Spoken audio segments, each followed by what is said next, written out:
Hello, everybody, and welcome to another edition of Magic Mice, proudly sponsored by CoolStuffInc.com, Mana Traders, as well as Twitch subscribers and Patreon supporters just like yourself. I am Evan Irwin, and we get started each week by saying hello to my two co-hosts, Power Dragon. Hey, what's up, everybody? We're going to have a good one today. Ruben Bressler. We got lots to cover today, so we're going to be here a minute. We had more than I expected, to be honest. Like, as I started, racking it up, I'm like, wow, that happened, and that happened, and that happened. So we gotta get to it. Now, if you missed our pre-show about all things not necessarily magic, patrons and subs to this channel get access to all that content early. And we kick it off with our first pick in our giveaway. Get your chance at $50 worth of anything at CoolStuffInc.com by typing !raffle in the chat. But sub first to get 2 chances to win. Use those dangling primes to go ahead and sub to the channel and support your favorite streamer with your suggestions at the end of the show to see who we rate tonight. That is thanks to our sponsor, CoolStuffInc.com, where you can find cool stuff in stock every single day. And boy, howdy, the end of the entire, era of there was a ring, there was a 1-of-1 ring. We heard about it. It drove an amazing amount of sales. It drove the box prices to their heights, as it were. Yep. And next thing you know, we have a completed sale to who else but Post Malone. We all knew it was going to go to Post Malone. I mean, did we? Seem like really surprised. I sort of felt there was only 3 real options as far as Magic players go. I mean, somebody could have came from the Lord of the Rings world. I wouldn't known who they were, but you kind of had Post Malone, Hunter Pence, and then one of these people that owned one of the big Magic websites if they just wanted to have a complete collection, right? It wasn't going to end up anywhere else. Yeah. Now, Brook Trafton, I believe, is the lucky individual who got to open the 1 ring.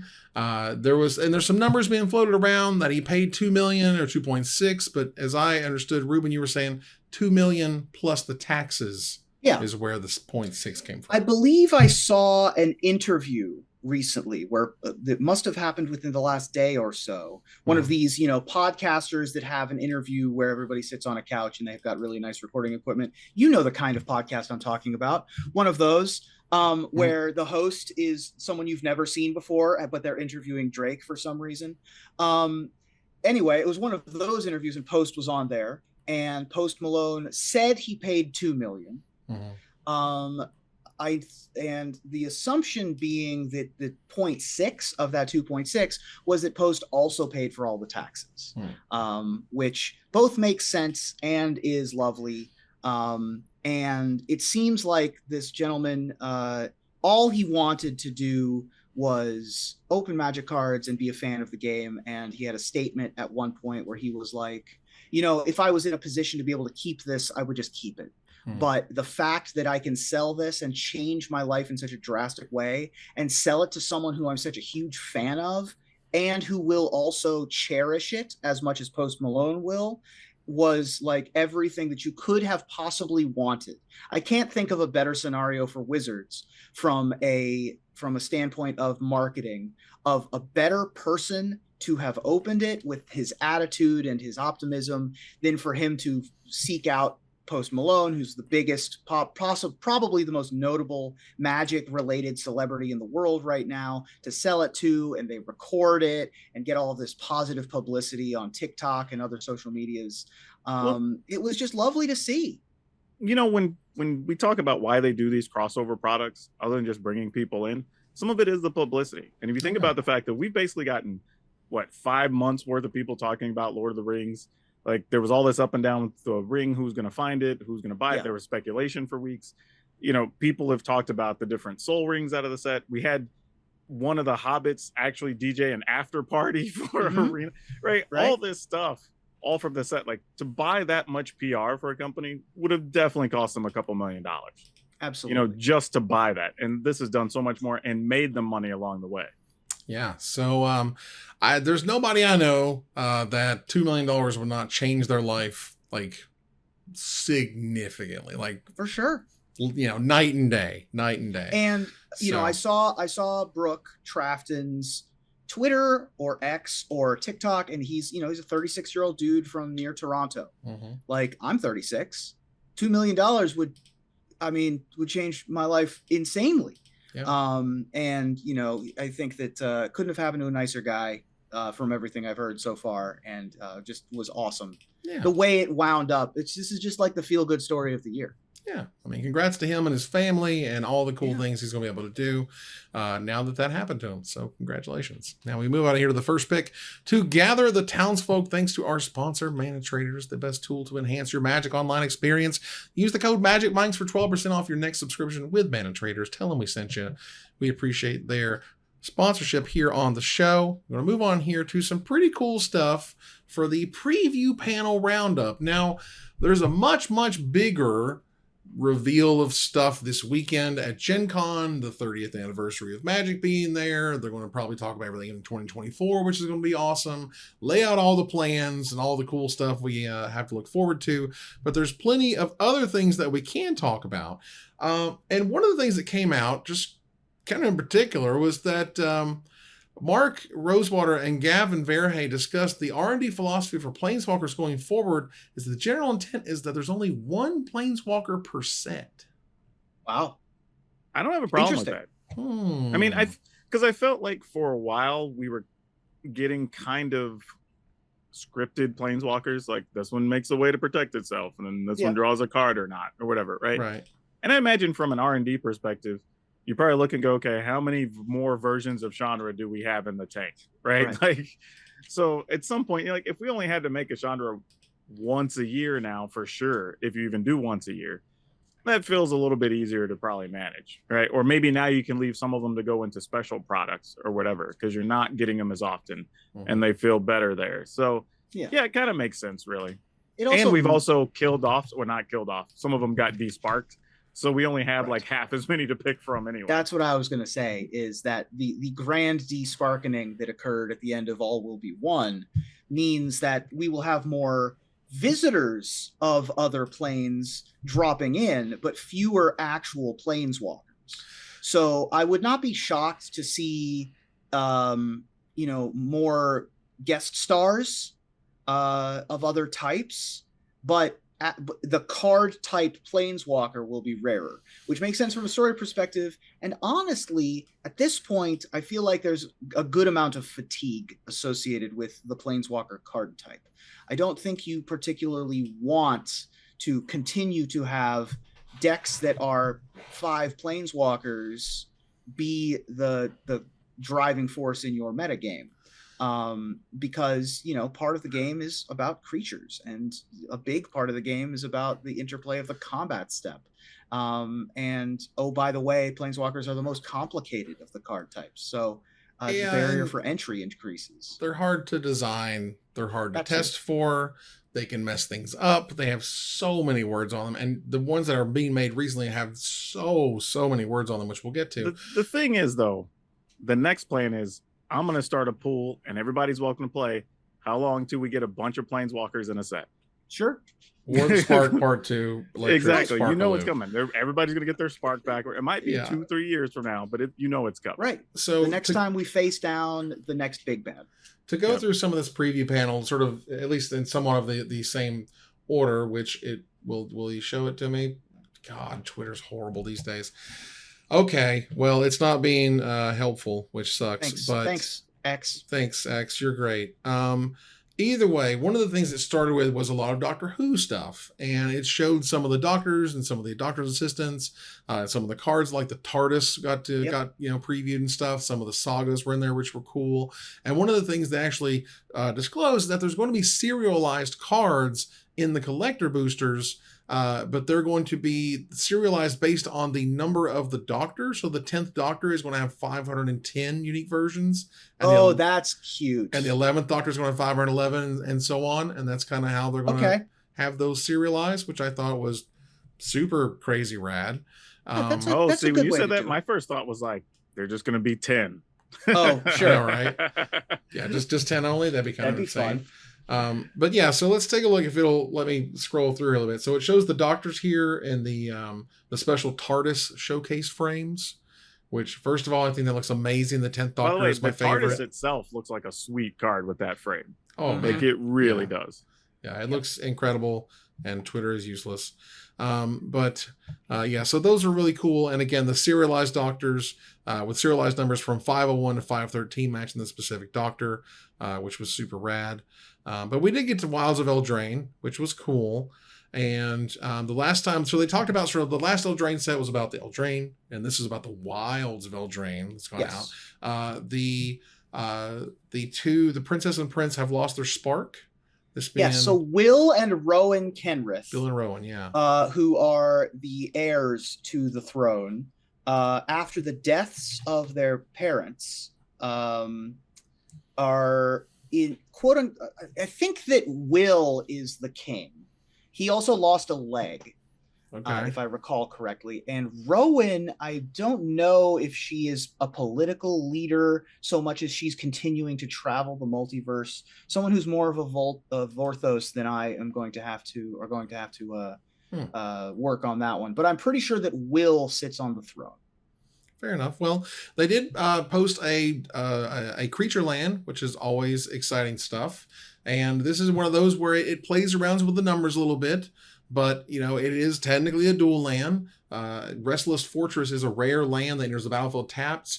You tapped it for white or black, and for a white/black and 2 generic mana : it becomes a 1/4 white and black nightmare creature until end of turn. It's still a land, and whenever it attacks, defending player loses 2 life, and you gain 2 life. So it's kind of like a 4 mana 3/4. But it's not, because it's draining, so it's kind of doing even more than that. So I hate it. That's also doing one of the best lands for control decks in Standard that we've probably seen. Like, this thing is dumb. It's pretty insane. Pretty good for control, for sure. It's really, very good for control. Being able to sit back with 4 toughness if you want to, as well as gaining life when you attack with it. Yep. Is a huge deal for sure. Yeah, which was neat. So this is one of those Field of Ruins ready. Yeah, I mean, just look at this. Look at this Planeswalker. Look at Ashiok Wicked Manipulator. I mean, I'm sorry that happened, or I'm happy for you, but I ain't reading all that, because guys, a lot of words. That's a lot of words. Not there's anything wrong with it. Card seems fine. Doesn't seem underpowered or terrible or anything. It's just there's so many words on all of these cards at this point. And so I understand, hanging back on the Planeswalkers a little bit. So they went over a few different sort of pieces of art, which was cool. The fact that adventures return, which I think we all expected them to, but at least we got official confirmation. It's one of the greatest mechanics I think ever made at this point. And so make more of those, please, and show me some crazy sorceries and instants that are stable onto my cool creatures. And don't make them too ubiquitous, please. Thank you. But so that was kind of neat, and we got to see some special art styles that they're using. So while the Ashiok does have all of the words and then some, for those who are watching the video version, you can see the super alternate art version, which kind of definitely is that storybook type vibe, which was super neat. Now, one of the coolest parts about the set is that it does have a bonus sheet. One of the coolest parts of Brothers War, one of the coolest parts of Strixhaven. We have it now as the Enchanting Tales promo sheet, which allows them to reprint all kinds of super cool stuff. Once again, this will impact drafting, which is one of the things I really love about it. Prismatic Omen is finally coming to Arena, which is great. They're bringing Greater Oromancy is going to be coming to Arena. That's another one which was dope. It's a reprint that was necessary for sure. Oh yeah, it hasn't been reprinted since Shadowmoor. Necropotence, as well as Rhystic Study, Smothering Tithe, and Doubling Season, ladies and gentlemen. Sure. $70 We'll just keep reprinting Doubling Season until forever, and it's it'll funny never go. Doubling Season was also just in Commander Masters. It was. Right. And so you know what this is going to do? Back-to-back sets a month apart. It's going to affect it 0%. It's actual. It'll be just as expensive. I swear, it's going to be crazy. They'll still be like $50. Yeah. Oh, it's going to go down to that 45, 50, and they'll stay 45, 50, and then they'll just go back to 70 in a couple years, and we'll be back here before we know it. And I love the fact that they are going back to Eldraine is cool, but the fact that they're going back to Eldraine with purpose and understanding how they're changing the theming is huge as well. I really liked, for example, the theming of why they returned to Innistrad the first time, or the second time when they went back to Innistrad to go away from Gothic horror and instead turned it into Lovecraftian horror. Right. Like that, they had purpose and reason for doing so. Going back to Kamigawa. Not one that I liked, but it did have purpose. Sure. Kamigawa, same thing. They didn't just go back and rehash what they did already. There was a reason for going back to Kamigawa. The fact that they're going back to Eldraine, not just to do more Camelot and storybook, but to focus more on the fairy tales and the Grimm brother style aspect, is really interesting to me. And I love this kind of stuff. I'm a huge like myths and legends aficionado. Does so this Blue is get exactly a Loch Ness my monster wheelhouse. I hope out so. of this? I hope so. Well, look, there is few creatures that can demand the doubling season-esque prices of $50 to $70, depending on whenever it's printed. That's Craterhoof Behemoth. They just made a white one. This is an instant $40+ card overnight. Moonshaker Cavalry is on the screen now if you're watching us. Moonshaker Cavalry is 3 white and 5 generic mana. So 8 mana for a 6/6 Mythic Spirit Knight with flying. And when it enters the battlefield, creatures you control gain flying and get +X/+X until end of turn, where X is the number of creatures you control. So it's not quite trample, but it does boost your whole team and give them all evasion. This is a monster casual card. It is. Just it is a actual monster. It's also, well, yeah, it's probably not as good as Craterhoof because you can't natural order or green sun for it. Yeah. Right. I also, I don't know if this is a popular or unpopular or middling opinion. I don't think Craterhoof Behemoth is a particularly good design, and this feels lazy. This is not an enthralling, interesting card to me. It's a card. I think I'm going too far by saying lazy. I'm going too far. However, I don't like the design of Craterhoof Behemoth, so I'm taking it out on Moonshaker Cavalry. No, that's totally fair. I think there's a few cards like that where even when I'm able to play Craterhoof, there are times I kind of decide like how badly do I want to play it. And I've even had times where I've had it and just purposely didn't cast it because I'm like, this just kind of ends the game, and the game's actually really good right now. And this is completely a situation where people can't even interact with it. Right. Like, yeah. It's weird. And, is this one of those things where they're going to try to finish this cycle over the next X years? What does the blue one do other than pump the whole team, right? Do you draw cards equal to the number of attacking creatures? Or they're unblockable, right? Unblockable's too far. Unblockable feels a little too far. Can't let you do unblockable. Right. So give them like shadow or horsemanship or something. Something weird. Yeah, but red can get. How about red? Can get menace. All of your creatures get menace. Right. Menace is very good. I mean, I guess actually for the blue one, you can pick a land type, basic land type, and they can get that land walk.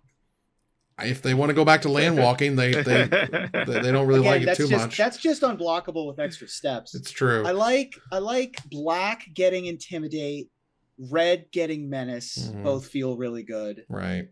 And so blue should be getting the flying. Really, blue should get the flying. Yeah. Well, what will white get it then? Either like vigilance or. That doesn't make them harder to block. It doesn't make it harder to block. I don't know what they could have given them double strike or something. Maybe give them shadow. I don't know. White had shadow back in Tempest. But either way, Moonshaker Cavalry is just like one of these like obvious home runs. Like, the card is obviously insane. It's a 6/6 flyer by crazy. Itself. It's going to be huge. I'd really be curious to see how many decks, even in Commander, because I play a lot of like mid-rangey battle cruiser Commander where we're playing 8-10 turns. Mm-hmm. I don't even know how often a card like that would even get cast or resolve successfully to be impactful, to be honest. Yeah. I mean, I guess we'll see. And, it's funny they did, or not funny per se, a little sad. They did note they ended it doesn't have haste. That's a good point. It does not have haste. I didn't realize that it doesn't have haste. So that is worse than Craterhoof. Yeah. But the David Tennant, 10th Doctor, farewell. I don't want to go. Love the art, hate the card. Any excuse to have fewer farewells in the world, I would be all behind. They're making more farewells, man. I know. So many more of them.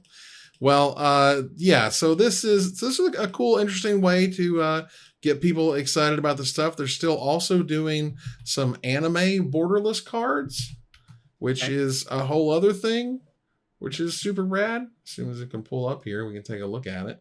But me, the anime stuff falls in the category of like, doesn't matter to me, but man, I'm happy for y'all. Like, people are obviously excited about it. Yeah, I mean, I think this is brilliant. I love the anime treatment they have here, which will not pull up for me for some reason, because of course it won't. But yeah, the idea that you're having Smothering Tithe with anime artwork because why not? There's To be fair though, that's the one piece of art I looked at that went, this isn't really anything to do with Smothering Tithes. This has nothing to do with Smothering Tithes, right? Am I wrong? It's just some. This should have been women like, hanging out in like a kitchen. I was just gonna say, Like, this should or have a had dining like hall. some people making pancakes or something. Yeah, I don't even know what's going on. I'm just like, what is this? Like, even if you were trying to make a playful pun of smothering thing, like have them eating gluttonously or something, right? But like the Necropotence is gorgeous, right? This Makes is sense super even. rad. I love it. Like, I don't get behind that. Yeah, and so a lot of these are super duper cool. I think they're great. The fact that Doubling Season has one of these is absolutely nuts. I want to get this on the screen because it'll let me do it if I do the image directly. I really liked the Goose Mother bonus sheet Doubling Season. That one is a more compelling re-art version. I like the art style, like you were mentioning, the Goodnight Moon style, construction paper cutout art. I really love. Yeah. That Doubling Season is actually kind of perfect art for that card. It's gorgeous. I mean, this art is incredible. Yeah, absolutely. Yeah, that's actually pretty good. There you go. So moving on here, didn't mean to bring up Desperate Ravings. That's the wrong overlay, but whatever. So Pro Tour Barcelona happened over the past weekend. Yeah. And it was neat. This is one of those when it's so far in Europe, and or sometimes Japan, you just kind of wake up to results. And so I kind of woke up to, hey, Jacob Beardsley won. And I'm like, oh, cool. Congratulations, man. Christian Calcano got second place, which was awesome. Jim Davis actually did a really terrific rundown of their game 4 of the finals on his YouTube channel about how it was one of the best games of Magic that's came around in a long time, and he breaks it all down. It's really super sweet, which I thought was great. I think, again, as we kind of discussed in the pre-show, the One Ring and Orcish Bowmasters, are they just design mistakes at this point? Do we call them design mistakes? Maybe. I mean, if you look at the list of the most played cards in the format, 2 of the 10 most played cards, 2 of the 5 most played cards, I think, were the One Ring and Orcish Bowmasters, and at least 2 of the other top 5 and something like 4 or 5 of the top 10 were Modern Horizons cards. Things like Fury and Solidarity, among others. Free spells. Yeah. So what even is this format anymore? It's cards printed specifically for this format.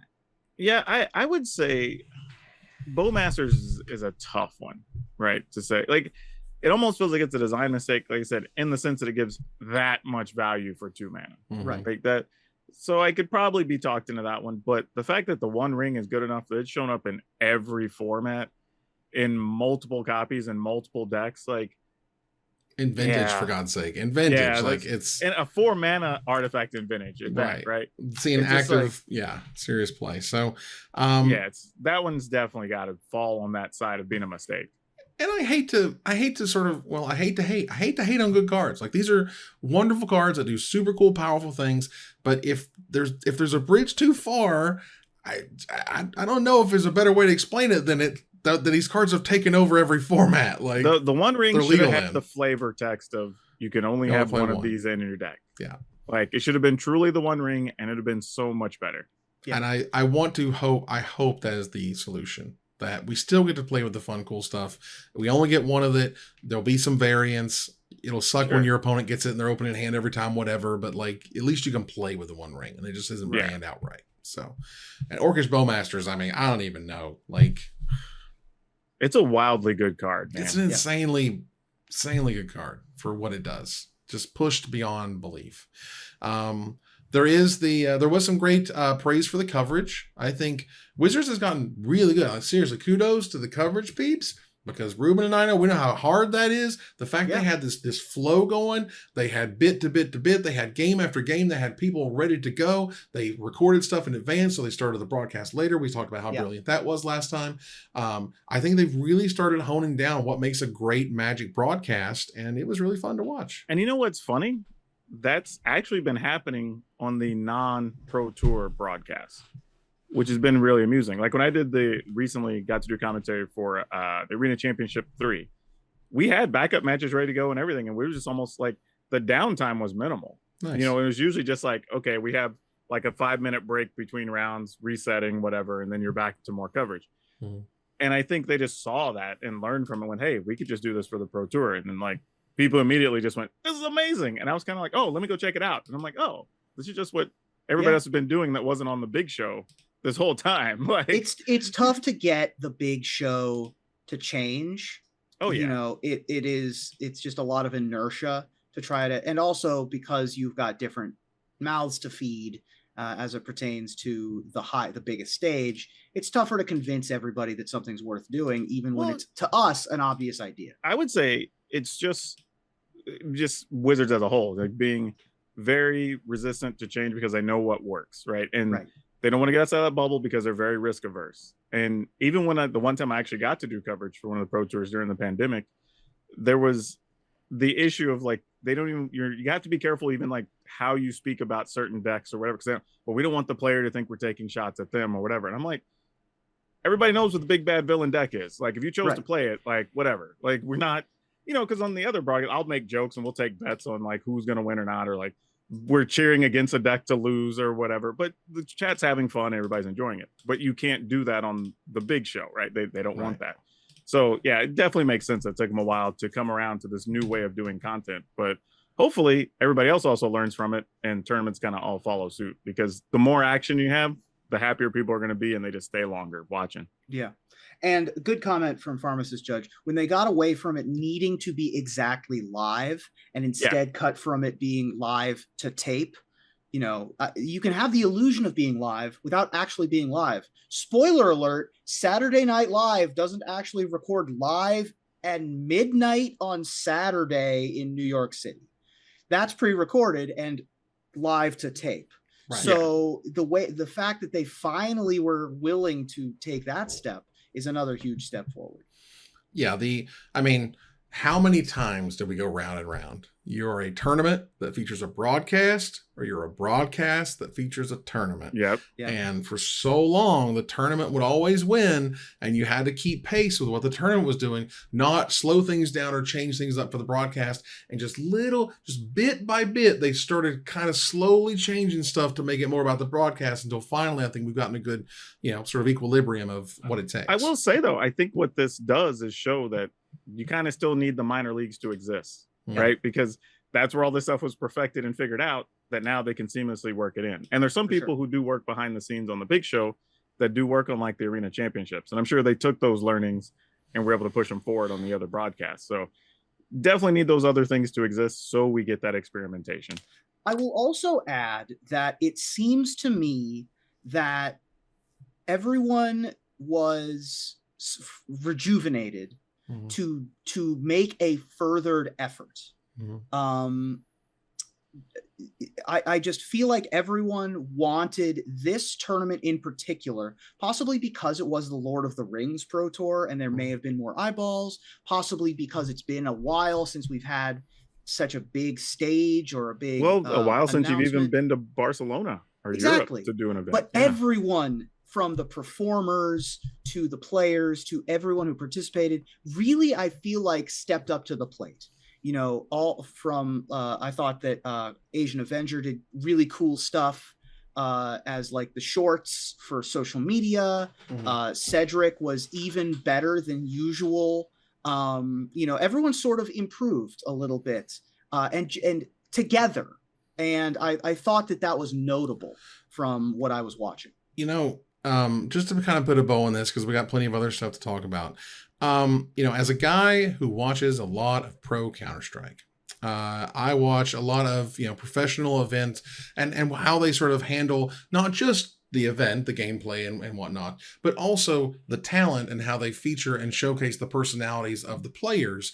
And that is the next step. If they're, if I'm lucky enough that somebody at Wizards is listening to this, let me tell you, this is your next step. And it doesn't have to just be a deck tech. You can have them answer questions about their friends. You can show them a gameplay setup and what they would do in response to that. You can have them go over their famous plays or their famous decks or something, that looks back on their career or whatever. Like, you can have them interact with other players. Like, there's a variety of ways that you can do things that aren't just like skits. Like, yes, you can do skits and that's a whole thing, but I'm in favor of this as long as you pick people that are at least personalities. Yeah. But find those kibblers and just hold on with dear life, because they are out there. You can find them. I've talked to them. I've talked to them myself, and there's some that do, and there's some that don't. There's another thing that Wizards got lucky with as it pertains to who happened to do something. Not only did we get the right kind of person to open the One Ring, Jake Beardsley is great for interviewing. That kid is so excitable, so happy to have just been there, been playing since he was single-digit years old. It was his first Pro Tour, right? It was his first Pro Tour.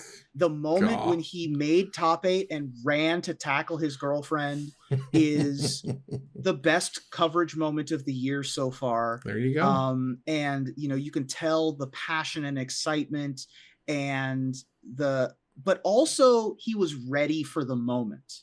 Like, that's the kind of person I want winning a Pro Tour. And it's, it's tough, and it's one of those where you have to seize the moment, with the personalities that you have and try to take advantage of stuff.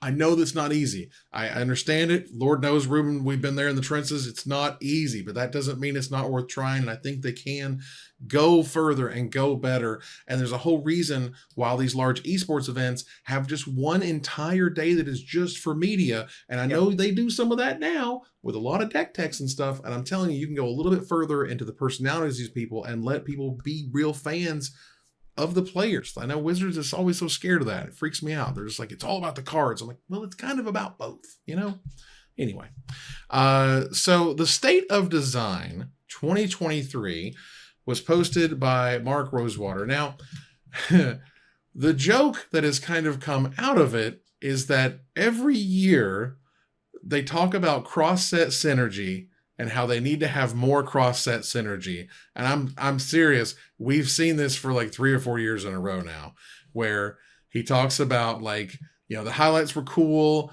but the sets were too creatively insular, right? And the sets didn't have enough. We need to be more synergy between sets. Like, I'm telling you, we've seen this refrain over and over and over again. And when are they just going to try to do that? I know how to fix this. I actually thought about this a couple years ago.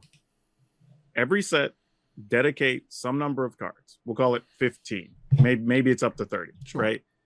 And those are strictly for that purpose. They don't have to line up with the story. They don't have to do anything else. They're there strictly to link gaps that may exist. Whether it's because like right now we haven't had a quality Merfolk card in 3 years, 4 years, something like that. A couple years. If you have a Merfolk deck, you haven't even got a real Merfolk that can be included in your deck in ages, right? So you could just have one of the 15 be a Merfolk, or randomly like, okay, we know we're not going to go back to Innistrad and make any werewolves for a while or anything that pumps those creatures or whatever. Let's put one of those in there. So we're throwing a bone to those players who have that or whatever. And you don't have to care about the artwork looking the same. It doesn't have to fit, canonically anywhere. It's literally just for purposes of making sure decks still work or bringing up the value of different things. Use bonus sheets. Easily do that. We're right here with bonus sheets. Use a bonus sheet. Yes, we could literally do it. There's no reason this can't be the solution. It's right there. I like bonus sheets as an answer. I don't necessarily think that I want a Merfolk card just for the sake of having a Merfolk card. No, but by the same token, the other side of we're getting other stuff anyway that's just thrown in there. So why not make it purposely fit a thing that we need? Right. Give me more domain cards. Give me more toxic exactly. cards, etc. Exactly. Yeah, that's the problem with an ability like toxic or oil counters or even tribal, right? Like, you don't necessarily have enough knights in a given year to make a dedicated knights deck. Same with Merfolk. But my solution could solve that problem. It could. That's interesting. And you could put things on those bonus sheets with, like, there was flashback in the set and standard, but the bonus sheet has delirium or something on it. You know what I mean? Like, you can get weird and wacky with this stuff because we're wanting these things to gel better. There's so many times where you kind of come to the precipice of like what a archetype or what a mechanic can do, and it's like, well, that's all you're getting. Like, so, well, yeah, because part of the problem is that's it. now we're only doing the single set in stories, right? Except for Right. recently we did like the war marks of Right. machine thing. That's or the whatever. other But option, sure. is to go back to the block Yeah. style, which But they're I'm really okay with this. loath to do. If you just Yeah. want to feature more Unless it's sets and Ravnica. more planes, I have They do no it for problem Ravnica. with that. Ravnica But, yeah. gets 3 sets. Everybody else gets maybe Yeah. a set and a half. But, you know, and it's fun. And I do think, you know, it's great to have these. I do think Mark, you know, speaks as honestly as he possibly can in terms of what worked and what did not work. You know, I do think he recognized that the story was too big for one set for March of the Machine. It really was.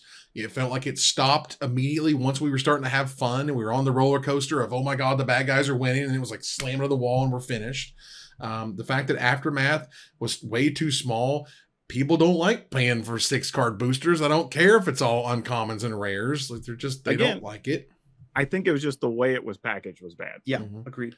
And players seemed unhappy with the Planeswalkers losing their sparks because there's nothing interesting about them doing that. Yeah. They're just dudes and girls and, you know, peeps hanging out now. Like, what? Like, there's nothing cool. There's no unique mechanics. They don't look different. They don't have a unique frame. You know what I mean? Like, well, they got a watermark. Okay. I think that the way that story was told is compelling and interesting. However, it was told as if that's the complete story, which it isn't, right? We are continuing to tell the story of these characters. We are continuing to have Magic the Gathering story, which will involve characters that once had the spark and no longer do. I think that saying, and now they no longer have a spark, the end, we'll never talk about this again, is the mistake. Because what you can do is you can say, you know, they lost their spark. What's next? Right? Like the delivery system of that, I think, could have been more compelling. Yeah. Or we could have labeled them as desparked, and then there's just random cards that will be created over time that care about a creature being desparked or not. Sure. Right? Like that would have been fine. Or they just give them the same creature type. Yeah, yeah. So we move on here to the Desperate Ravens, as it were. And Explorer Anthology 3 and the anthologies, both of them were just very underwhelming in my opinion. And particularly the Pioneer one, but the Explorer one could use some love. And it turns out the Explorer one did have more love to it, but it appears to have been nerfed. If we look here on the release notes that had come out, it appeared that they had not been edited quite yet. And as a result, they noted the Explorer Anthology had 4 of each of all these cards. And if you start reading through them, you'll see all the cards that they have in there, except Glade Cover Scouts hanging out. That's a whole card that can drive archetypes. And Boros Charm is hanging out. And that's another card that is hugely important to a lot of archetypes.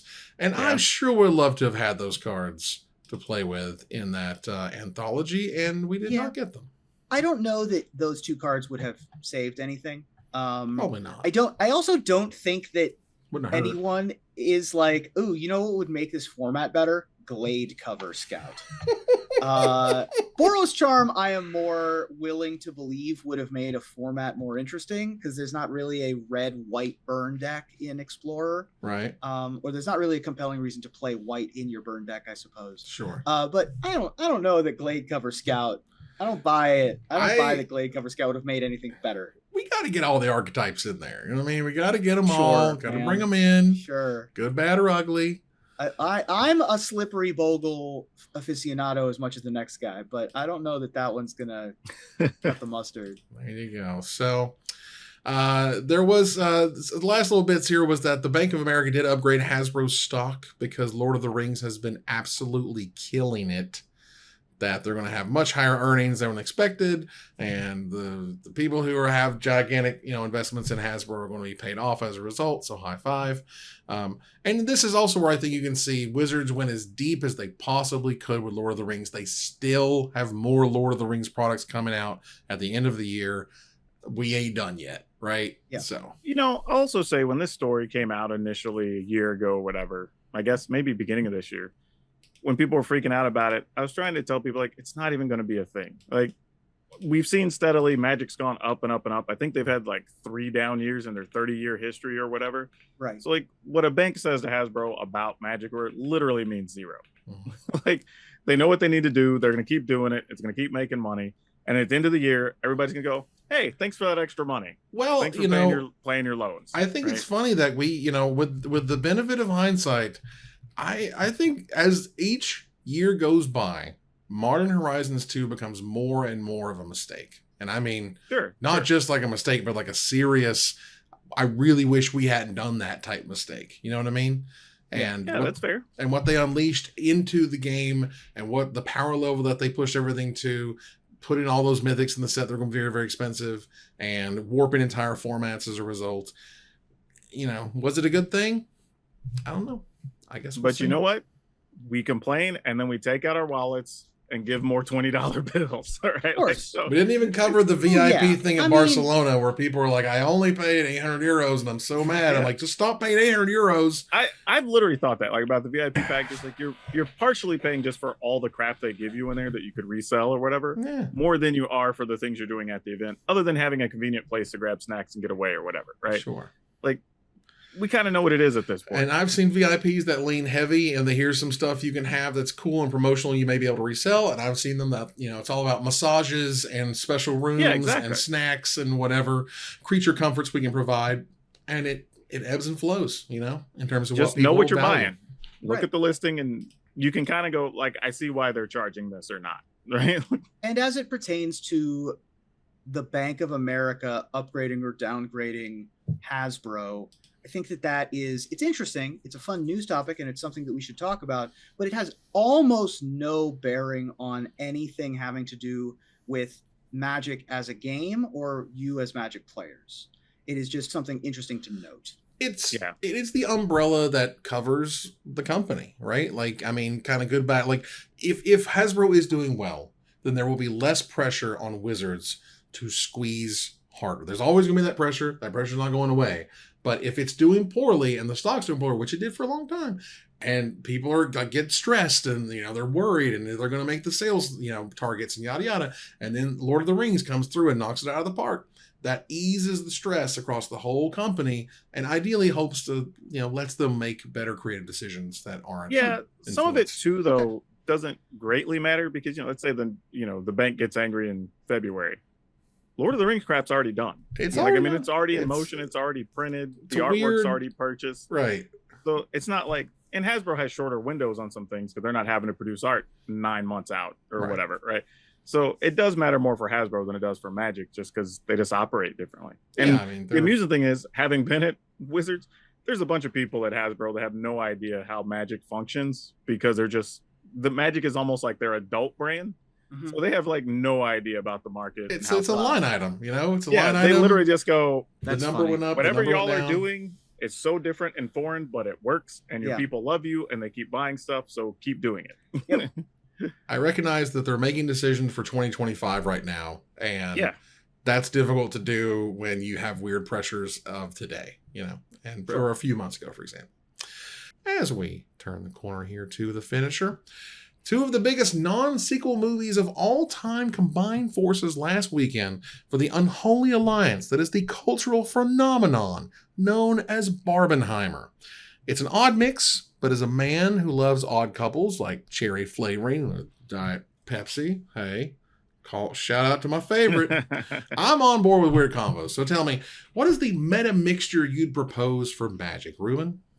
Well, sets like All Will Be One and War of the Spark already conglomerate lots of plots together, but seeing exactly 2 things mesh is much rarer.